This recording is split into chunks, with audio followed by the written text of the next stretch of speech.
Hey, how's it going? I absolutely love Talking Heads. I think they're one of the best bands from the 80s, well, around the period that are Pink Floyd, basically. And I think the best example of why I think they are such an important band is their magnum opus, which is called Remain in Light. It's a game changer in the best way to put it.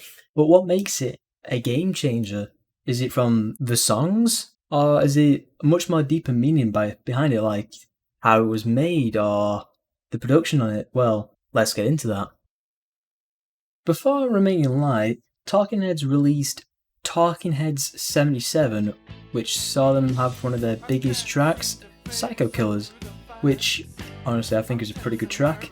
They then went to release an album called More Songs About Buildings and Foods, which had seen the group do a bit of experimenting with their sound, as it's quite a bit different from Talking Heads 77, but still has that feeling that it is still Talking Heads.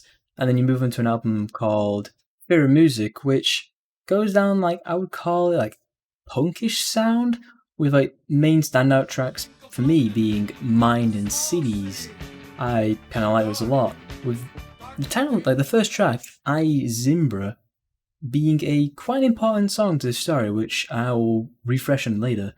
After doing many tours in support of their critically acclaimed album, Fear of Music, in 1979, they took a bit of time to pursue personal interests, with David Byrne, who's the singer of the band, working with Brian Eno, the producer of Fear of Music, on a new album which is called My Life in the Bush of Ghosts, which is like this experimental rock album or like art rock. On the other spectrum, Chris France, who is the drummer for the band Talking Heads, and the bassist Tina Weymouth, which are a married couple, discussed about leaving the band after Weymouth suggested that Byrne was too controlling, but France didn't want to leave. The two took a long vacation in the Caribbean to ponder over the state of the band and their marriage, and they became involved in Haitian Voodoo. France and Weymouth then ended their holiday by purchasing an apartment above Compass Point Studios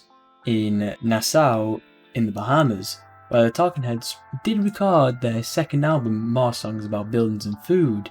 After that, Byrne joined the married couple as well as Harrison, which is the keyboardist and guitarist for the band. The members realised that they've been solely relying on Byrne to craft songs, even though they were performing as a four-man band. They had grown tired of the idea of just being a backup band for the lead singer, and the idea what they came was in Byrne's words, sacrificing our egos for mutual cooperation, which allowed everyone to be on an equal playing field and just create the music they would want to create. And this is when they were very influential. Instead of writing music to fit Byrne's voice and lyrics, they decided on just performing instrumental jams and using the song I Zimbra as a starting point, which the song features these very funky bass lines as well as like catchy hooks and lyrics, which you can definitely hear the resemblance in the first like 5-6 songs of Remaining Light, with like I'd say the main ones being like Born on the Punches, which that song is mainly just pure funk. It's getting the groove. For the album, they re-brought back on Brian Eno, which had collaborated on their last two projects, being Fear of Music and More Songs About Buildings and Food. He was pretty reluctant to work with the band at first, but after he heard the instrumental demo tapes, that all changed. He was on board with the project and wanted to get ahead of it. Brian Eno and the band experimented with a communal African way of making music, which individual parts meshed together to make polyrhythms, with the main album being their example, being called Aphrodisiac, which was by Fela Kuti in the 1973, which they used as a template for the album. Before they started doing studio sessions for the album, the band's friend David Gans told them that the things one doesn't intend are the seeds for more interest in future, which interpreted as he was encouraged them to be more experimental and improvise and just make use of the mistakes and turn them into something else. The first recording sessions for this album started in 1980 in July at Compass Point Studios, with some being recorded in there and then down in the Bahamas, with David Byrne rethinking his vocal style for the album to try and match the instrumentals they've already recorded, but he didn't think he sounded too right. He thought he sounded stilted, with then him struggling with writer's block, but he found a way out of it by adopting a scattered stream of consciousness, which is a lyrical style inspired by early rap. He then also realised that when African musicians forget words to the songs, they often make up new ones to try and match the tones and the style of the song. So then he adopted that idea. He carried around a portable tape recorder and tried to create onomatopoeic rhymes in the style of Brian Eno, who believed that the lyrics were never the centre of a song's meaning.